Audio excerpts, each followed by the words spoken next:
두 번째 주로 접어들었습니다. 당신을 받아들이시는 주님. 살다 보면 문득 공허한 느낌이 들 때가 있다. 그것은 인생에 더 많은 무언가가 있기를 바라는 마음속의 깊은 갈망이라고 할 수 있다. 이때 예수님을 당신의 신랑으로 받아들이기로 동의했는지, 당신의 마음을 그분께 열었는지를 먼저 생각해 보아야 한다. 당신이 이미 그리스도의 신부가 되기로 동의했다면 그런 깊은 갈망은 당신이 그분과 맺은 관계 안에서 채워질 것이다. 하지만 어떻게 그것이 가능할까? 첫째 날 결혼 승낙, 둘째 날 약혼, 셋째 날 그분은 당신에게 헌신하신다. 넷째 날 반지, 다섯째 날 그분은 당신을 돌보신다. 자, 그럼 첫째 날 결혼 승낙부터 읽겠습니다. 기도로 시작하기. 여호와여, 내가 주를 불렀사오니 속히 내게 오시옵소서. 내가 주께 부르짖을 때에 내 음성에 귀를 기울이소서. 나의 기도가 주의 앞에 분향함과 같이 되며 나의 손드는 것이 저녁 제사같이 되게 하소서. 시편 141편 1, 2절. 주님, 오늘 성령님이 하시는 말씀에 제 마음이 민감하게 반응하게 해주세요. 오늘 주님의 말씀을 들을 준비가 되었습니다. 회개할 것이 모두 떠오르게 해주시고 제가 용서해야 할 사람과 용서를 청해야 할 사람 모두 생각나게 해주세요. 저를 정결하게 해주시고 회복해 주세요. 주님, 당신이 준비하신 잔치 음식으로 저를 먹여주시기 원합니다. 외울 말씀. 볼지어다 내가 문 밖에 서서 두드리노니 누구든지 내 음성을 듣고 문을 열면 내가 그에게로 들어가 그와 더불어 먹고 그는 나와 더불어 먹으리라. 요한계시록 3장 20절. 우리는 서론 부분에서 자신의 마음을 살펴보기 시작했다. 앞으로 5주 동안 매일 당신의 마음에 깔때기가 하나 꽂혀 있다고 상상하라. 하나님의 사랑이 이 거대한 깔때기를 통해 흘러들어가 당신의 마음을 변화시킬 것이다. 그분의 사랑을 받아들이라. 불안하고 두려워하는 당신의 마음에 깨지고 연약한 부분이 치유되고 회복되도록 하나님께 내어드리라.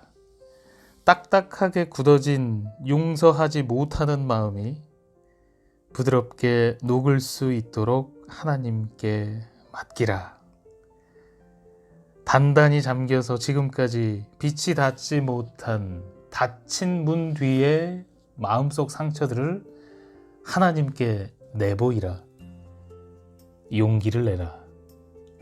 주님이 놀라운 사랑으로 강력하게 당신의 마음에 들어오셔서 당신이 가장 두려워하는 공포에 맞설 힘을 주시고 가장 견고한 요새를 허물어뜨리시며 가장 어두운 죄를 드러내실 수 있게 하라. 당신은 그런 사랑을 받을 자격이 없다고 느낄지도 모른다. 그러나 장담하건대 그분의 사랑은 우리에게 부족함이 없다. 하나님의 사랑은 강력하고 항상 존재하며 끝이 없다. 그 사랑이 당신의 삶을 뒤덮도록 마음의 문을 열기를 바란다.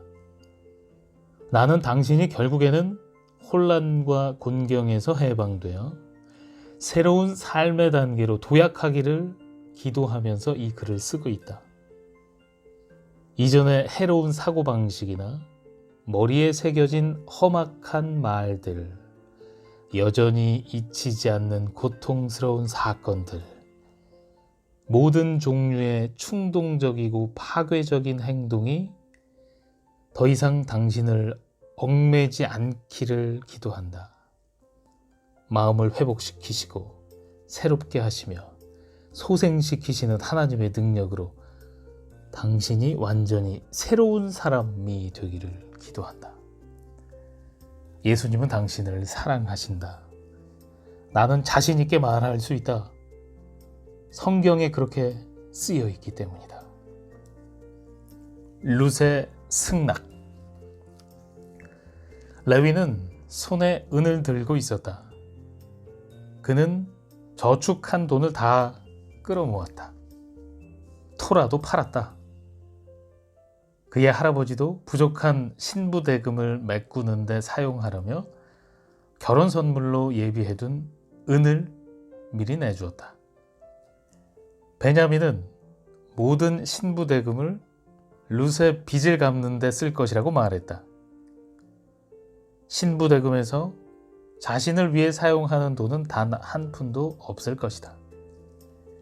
모든 돈은 룻의 빚을 청산하기 위해 이웃 사람들이나 친구들에게 사용할 계획이었다. 결혼을 확정하는 준비가 끝났다. 이제 레위에게는 가장 큰 임무가 남았다. 나이를 불문하고 모든 예비신랑은 똑같이 두려움 반, 기대 반으로 이 행사에 임했다. 예비신랑은 자신이 택한 사람에게 자신을 받아들여 달라고 요청해야 했다. 유대법에 따르면 신부에게 결혼에 대한 최종 결정권이 있었다. 레위는 유대 전통이 주변 국가들의 전통과 얼마나 다른지 생각했다. 다른 나라에서 여자들은 운이 좋다 해도 무시당하기 일쑤였고 최악의 경우에는 학대받는 것이 예산일이었다. 레위가 들은 바로는 불행히도 학대당하는 경우가 가장 흔했다. 심지어 그는 어떤 나라의 남자들이 큰 곤봉으로 아내를 때리고 강압적으로 복종시키는 장면을 본 적도 있었다. 레위는 다른 나라의 여성에게는 결혼 승낙을 결정할 권리가 없다는 사실을 알았다.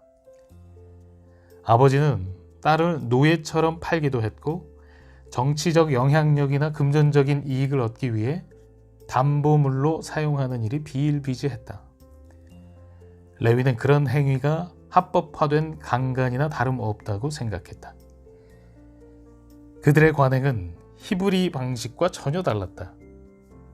토라는 구혼자가 신부로 택한 여성에게 최종적으로 결혼 승낙에 대한 결정권을 주어야 한다고 가르쳤다.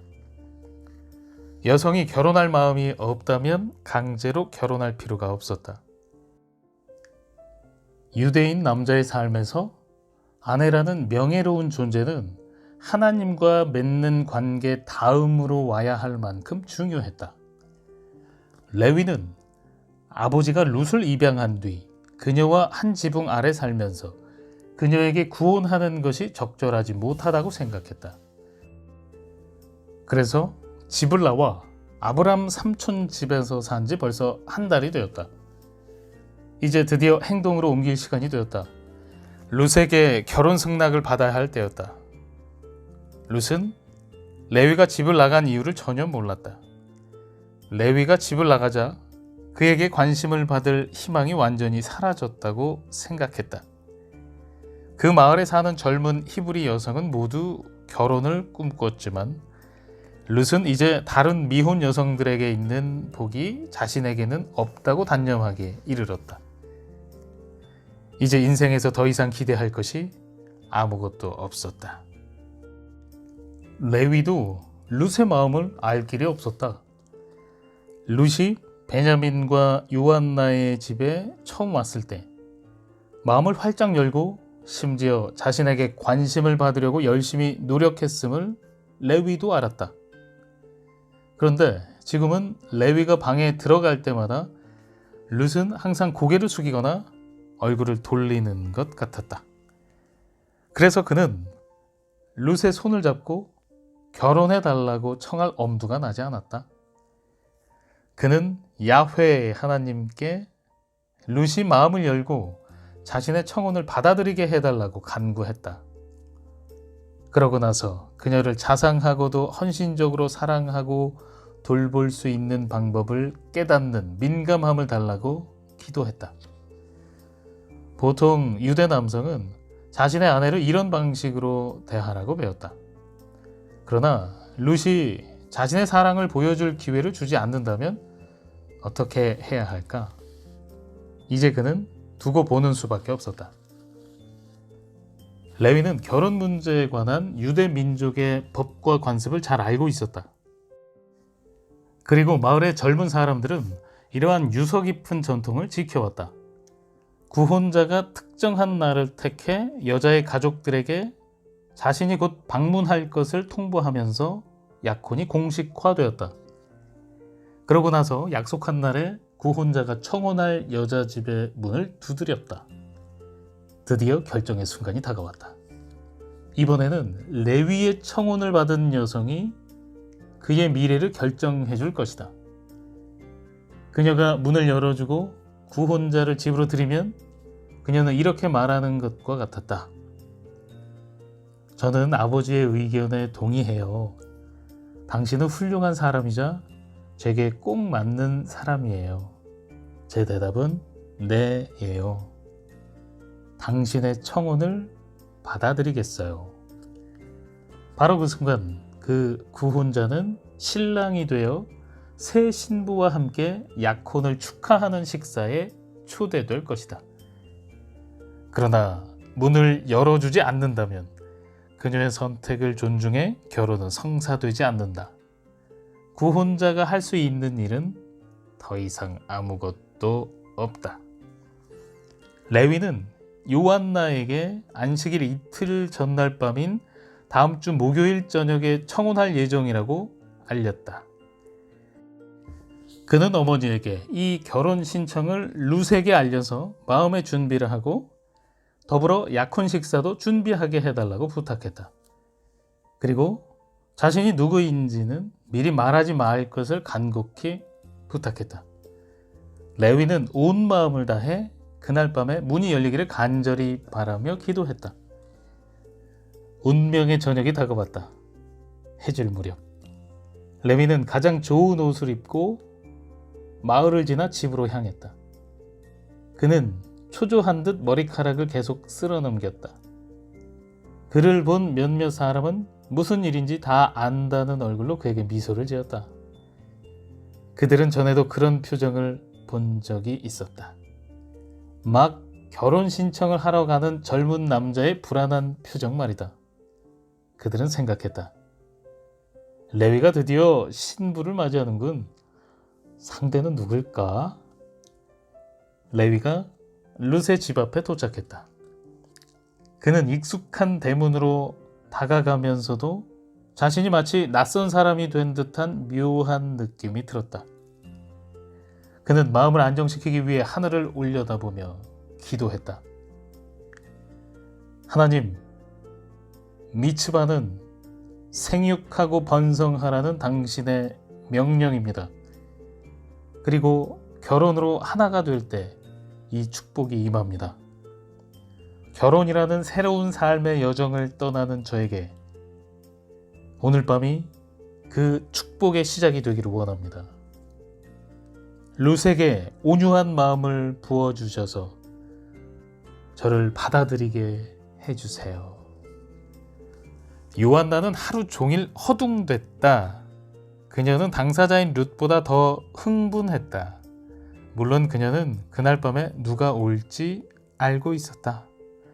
요한나는 그날 밤 어떤 젊은 남자가 문을 두드릴 것이라고 룻에게 말했다. 그 남자는 청혼을 받아달라고 말할 것이고 이미 베냐민과 이야기가 된 상태라고 말해 주었다. 또한 그가 엄청난 신부 대금도 기꺼이 치르기로 했다는 점도 말해 주었다. 사실 요한나는 베냐민이 정한 신부 대금이 룻의 빚 전부를 갚는 것이라는 말까지 전했다. 그 말에 룻은 울음을 터뜨렸다. 룻의 모든 빚이 청산되었다. 그녀를 짓누르던 빚이 사라진 것이다. 모든 걱정거리와 고통은 이제 사라질 것이다. 그녀는 더 이상 어깨가 무거운 채무자 신세가 아닐 것이다. 이제 해방될 것이다. 아니, 그렇지 않다. 그녀는 결코 자유롭게 되지 못할 것이다. 룻은 마음속에 솟아나는 여러 가지 생각에서 헤어나오지 못했다. 그녀는 전혀 자유롭지 못할 것이다. 자신의 빚을 갚아준 사람에게 감사하는 마음에 빚을 지게 될 것이다. 그녀를 모르는 누군가가, 그리고 그녀도 잘 모르는 누군가가 엄청난 빚을 갚아주려고 한다. 그 이유가 무엇일까? 어떤 남자가 자신을 위해서 그 일을 해준다는 말인가? 사랑이 아닐 수도 있다. 자신을 사랑할 사람이 아무도 없다는 사실을 그녀는 잘 알고 있다. 도대체 무엇 때문에 그런 재산을 소유한 사람이 자신을 신부로 맞아들이려고 그렇게 큰 돈을 내놓는다는 말인가? 룻은 머릿속으로 모든 가능성을 헤아려 보았다. 그는 어떤 형태나 어떤 방식으로든 그 대가를 기대할 것이다. 냉혹한 사람이라서 아내에게 고된 노동을 시킬지도 모른다. 어쩌면 그녀에게 계율을 깨뜨리는 일을 시킬지도 모른다. 그녀는 빚을 졌으니 그가 어떤 일을 시켜도 따라야 할 것이다. 만일 정말 그런 일이 일어난다면 어쩌지?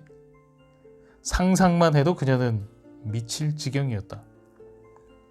그런데 만에 하나, 아니야, 그것은 이루어질 수 없는 소망이었다.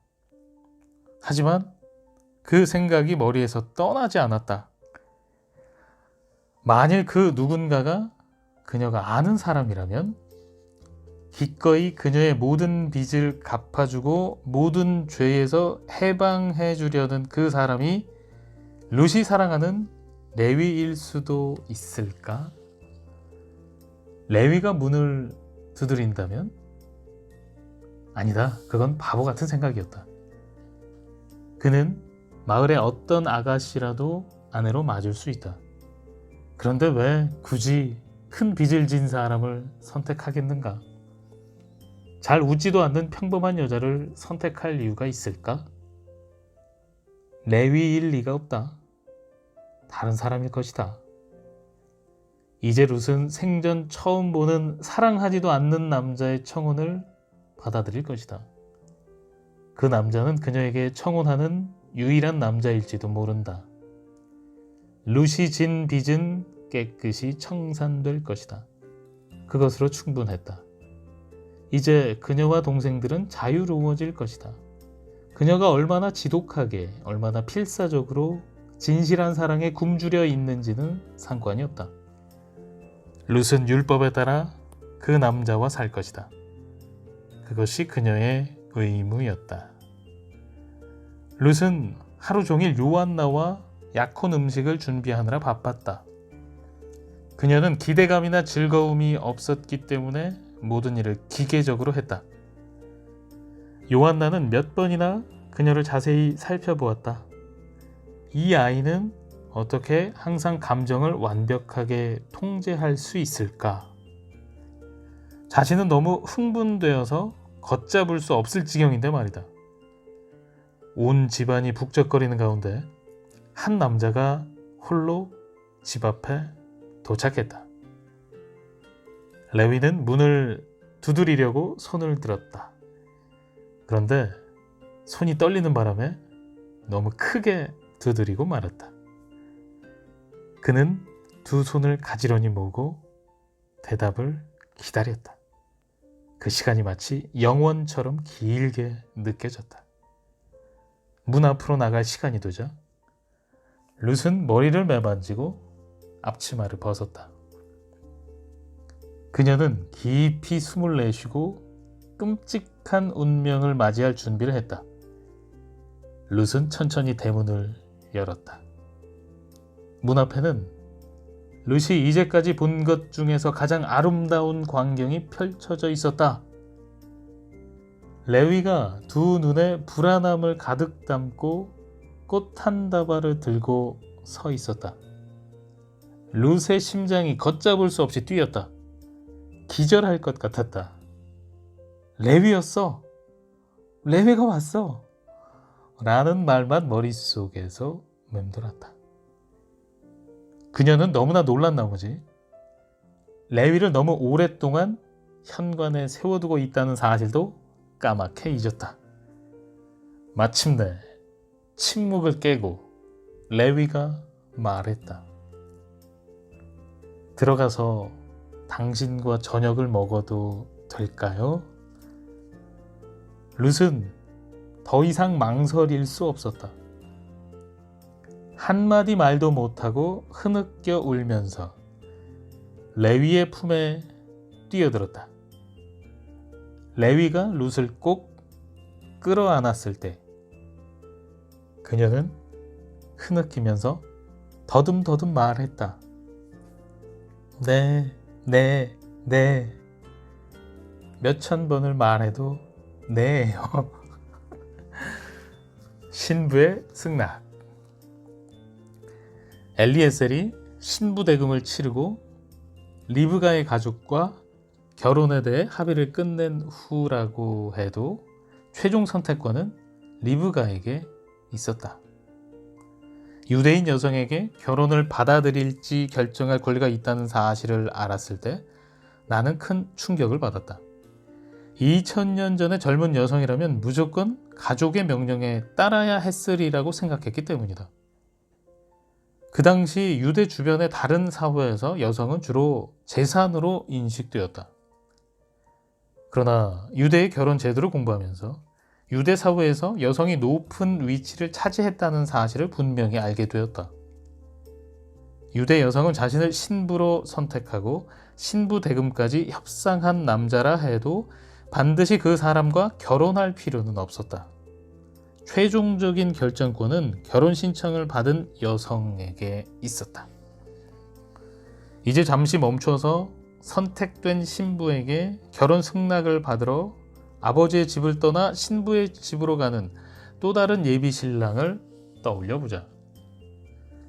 신부에게 결혼 승낙을 받기 위해 아버지와 천국의 모든 영광을 떠나 이 땅에 미천한 인간의 형체로 오신 예수님을 상상해 보자.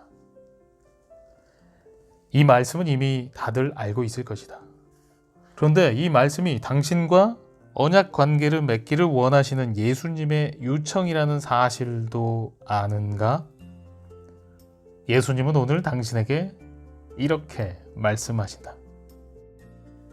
내가 네 마음의 문을 두드리고 있다. 내가 문을 열고 나를 맞아들이면 나는 너와 함께 약혼 음식을 먹을 것이다. 그 음식은 나의 생명이다.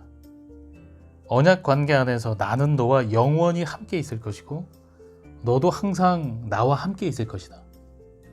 너는 그리스도의 신부가 되도록 초대받았다.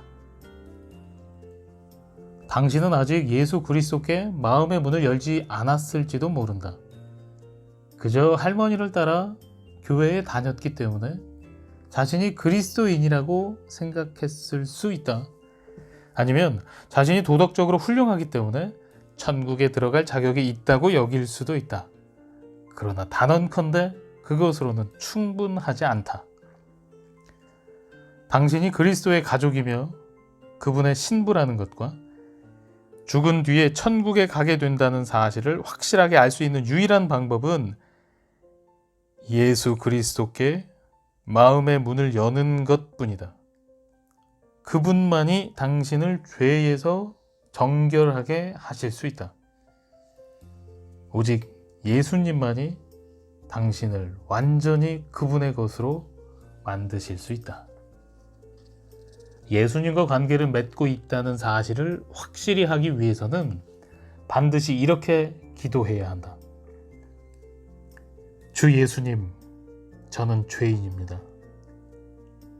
죄인 줄 알면서도 그릇된 짓을 저질렀고 당신의 계명을 어기는 죄를 범했습니다. 주님, 저를 용서해 주세요. 저는 이제 죄의 길에서 돌아서기로 결심합니다. 제 의지를 모아 당신께 마음의 문을 엽니다. 저는 그럴 가치가 없는 사람이지만 제 삶에 들어와 주시기를 간구합니다. 제 대답은 네입니다. 주님과 언약의 관계를 맺고 살고 싶습니다. 그리스도의 신부가 되고 싶습니다. 주님, 저는 당신을 선택합니다. 나는 40여 년 전에 그리스도께 그분의 신부가 되겠다고 대답했다. 내가 겨우 5살의 어린 소녀였을 때 나는 예수님께 마음의 문을 열었다. 그것은 내 인생에서 가장 중요한 결정이었다. 그리스도를 받아들인 그날 나는 기쁨을 주체할 수 없었다. 그러나 어떤 사람들은 좀 더 고요하고 잔잔한 경험을 할 수도 있다. 당신도 오래전에 그런 결정을 내렸다면 그리스도를 받아들이도록 이끌었던 사건들을 하나씩 떠올려 보라고 권하고 싶다. 먼저 주 예수님께 감사하며 시작하라. 그분께 마음의 문을 연 그날 이후로 당신은 그리스도의 사랑하는 신부가 되었기 때문이다. 당신은 그때 이렇게 말했다는 사실을 알고 있는가? 네, 주님, 저는 당신의 신부가 되고 싶어요. 주님과 사랑의 언약 관계를 맺고 싶어요. 신랑 신부에 대한 말씀을 통해 하나님은 우리에게 이렇게 말씀하신다. 나는 너를 사랑한다. 그래서 내 마음의 문을 두드렸지. 너는 내가 택한 신부이고 내가 값을 주고 샀다. 너를 위해 세상에서 가장 값비싼 희생을 치렀지만 내 은혜와 너의 죄에 대한 나의 용서를 받아들일지 결정하는 것은 여전히 내게 달려있다. 나는 내 생명을 내 생명과 바꿨다.